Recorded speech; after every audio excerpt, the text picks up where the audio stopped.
2027 के विधानसभा चुनाव की आहट जैसे जैसे नजदीक आ रही है, वैसे वैसे प्रतापगढ़ की विश्वनाथगंज सीट पर सियासी हलचल तेज होती जा रही है। लेकिन इस बार चर्चा किसी बड़े नेता या रैली की नहीं, बल्कि एक साइकिल की है, और उस साइकिल पर सवार हैं जेबी सिंह।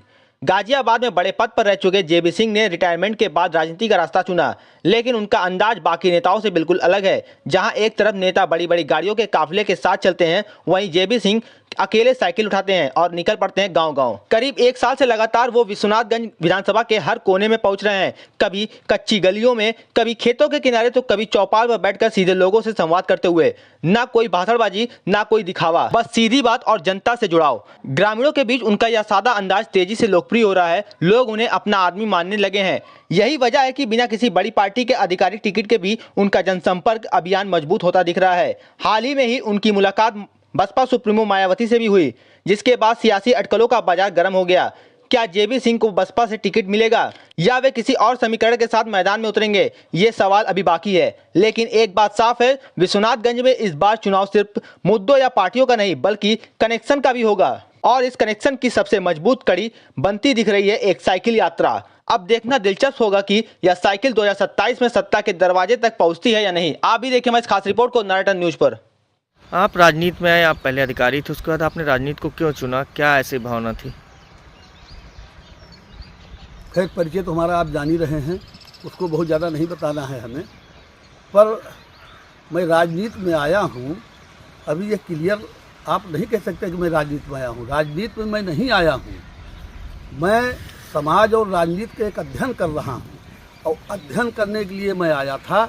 अब वो राजनीतिक रूप ले रहा है, ये एक अलग विषय है। जैसा कि मैं पहले बता दिया कि मैं अधिकारी था, रिटायर होने के बाद 2020 में रिटायर हुआ। उसके बाद मैंने एक आध साल से सोचा कि मैं गाजियाबाद रहूं, लखनऊ रहूं, कनाडा रहूं, ये मेरे लिए एक विषय था। पर अपने जीवन काल में, अपने सर्विस काल में समाज के साथ बहुत जुड़ा रहा और समाज में बहुत से कार्य किए थे। तो मैंने 2022 में लगभग ये चुना कि मैं अपने गांव में रह करके जो समाज का काम मैंने किया था नौकरी के दौरान, उसको मैं कुछ अध्ययन करूं, देखूं कि समाज में क्या गतिविधियां हैं। उसी के लिए मैंने जब अपनी सड़वा चंद्रिका ब्लॉक का अध्ययन के लिए रूप में लिया, तो मैंने पाया कि ये ब्लॉक हमारे लिए बहुत छोटा है। यहाँ हमको सब जानते हैं, नौकरी के दौरान ही हमें सब जानते थे। तो मैंने विश्वनाथगंज विधानसभा पकड़ा और सभी महापुरुषों का जो मेरे समय में संघर्षशील उनको देखा था, जैसे मान्यवर साहब को मैंने संघर्ष उनका देखा था, माननीय मुलायम सिंह साहब का मैंने संघर्ष देखा था। तो इन महापुरुषों को और पुराने महापुरुषो62 को संघर्ष को मैंने अध्ययन के रूप में मैं एक विधानसभा चुना।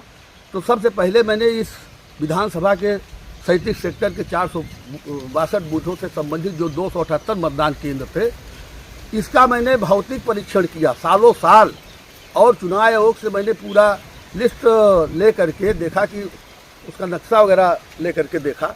और ये भी बताऊं कि मैं नौकरी के पीरियड में सेक्टर मजिस्ट्रेट और विभिन्न प्रकार की गतिविधियों में, मतदानी गतिविधियों में शामिल रहा हूं, हमें अनुभव था। तो मैंने जब पूरा देखा, और एक बार जब मैंने 1.5 साल जब मैंने भ्रमण किया, तो सारे बूथों में पहुँच गया। हर बूथ के जो मतदान केंद्र हैं उससे संबंधित गाँव में हम 10-20 लोगों को जान चुके। फिर मैंने सोचा कि भाई जगह जगह बैठता था, बाजार में बैठता था, दुकानों में बैठता था, लोगों को चाय पिलाता था, समोसे खिलाता था। तो उसको मैं देखते देखते जब पूरा हमें भौतिक रूप से पूरी विधानसभा के 462 बूथों से संबंधित 268 मतदान केंद्रों में जब मैं पहुंच चुका, उसके बाद मैं सोचा नहीं, अभी बात नहीं बन रही है। तो मैंने सोचा कि यहाँ तो गाड़ी से जा ही नहीं सकता कोई आदमी। तो मैं अभी 170-80 गाँव मैंने साइकिल से डोर टू डोर भ्रमण करना शुरू किया। और साइकिल का तरीका मैंने यही लगाया कि साइकिल से मैंने एक अपना बोर्ड लगाया और उसमें एक विश्व के गाने बजाया। तो गाना बजाने से क्या है कि बच्चे लोग इकट्ठा आ जाते थे, उनको मैंने कुछ टाफ़ी वाफ़ी रखे रहता हूँ और उनको बांटता हूँ, सबसे मिलता हूँ।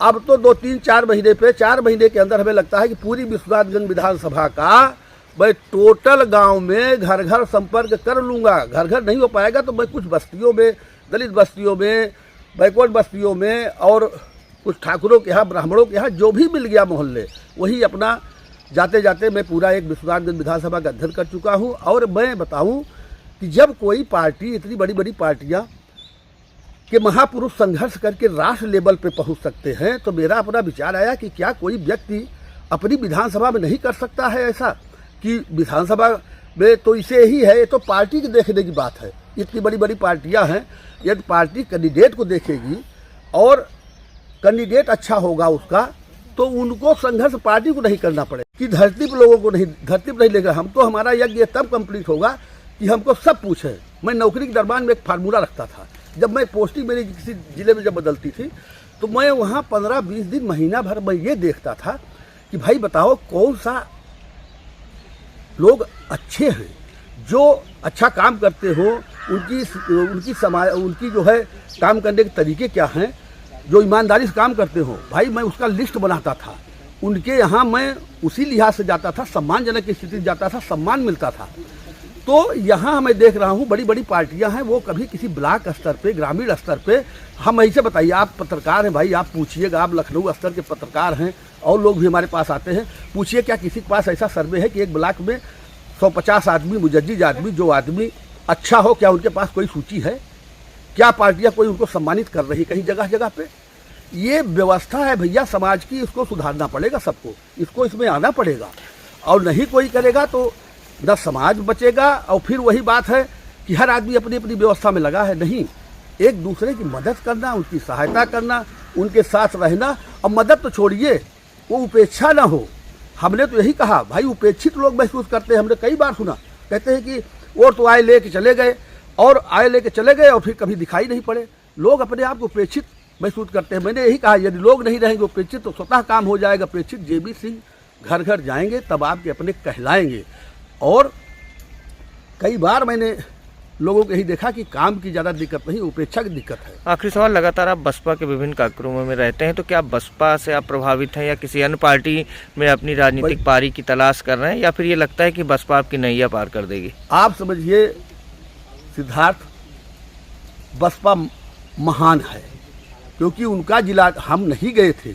आप बिल्कुल सही बात है, उनके कार्यकर्ता होंगे, उनके सेक्टर के लोग होंगे, या उनके अध्यक्ष जी का मैं महान मानता हूं कि वो हमको, जब हमारा पहले फेज का सर्वे खत्म हो गया, उनको कहीं से पता चला होगा कोई आदमी संघर्ष कर रहा है, समाज में काम कर रहा है, उन्होंने हमको पूछा। वो हमारी नौकरी वाली बात हमें याद आएगी। जैसे मैं कहता था कोई अच्छा आदमी है, जितने अच्छे आदमी उनकी सूची में बनाता था कि इनको अलग रखता था, उसी तरीके से बसपा ने हमको पूछा। भाई बसपा हमारे पास जिलाध्यक्ष महोदय 3-4 बार आए, कोऑर्डिनेटर साहब आए, माननीय बहन जी से मैं मिलवाए हमको, तो मैं उनको तो पूछूंगा ही, वो हमको पूछे, हम उनको पूछेंगे। और तो किसी कोई तो हमको पूछे नहीं, कोई हमारे पास आए नहीं। बसपा एक ऐसी पार्टी थी जो हमको पूछा है, और हम उनके लिए जान लगा देंगे। हम उन्हीं के साथ हैं, उनके संगठन को लेता हूं, उन्हीं के संगठन के साथ मैं पूरे गांव में भ्रमण करता हूं। और ये तो मैं ऐसा काम कर रहा हूं कि हमको तो, मैं तो यही कामना करता हूं, हमको सब पूछना चाहिए। हम लड़ें चुनाव न लड़ें, एक हमारा मुद्दा है, लेकिन अच्छे व्यक्ति को पूछ होनी चाहिए, चाहे कोई हो। नहीं पूछेगा कोई तो उनको कोई नहीं पूछेगा। मैं इस लिहाज से काम कर रहा हूँ कि विश्वनाथगंज विधानसभा में हमको पूछे, और नहीं पूछेंगे तो फिर बचेगा नहीं किसी पार्टी के पास। उन्होंने हमको पूछा, हम उनको पूछेंगे, बिना उनसे पूछे मैं कहीं, ये भी नहीं है कि मैं कहीं जाऊँगा, ये बिल्कुल सत्य है।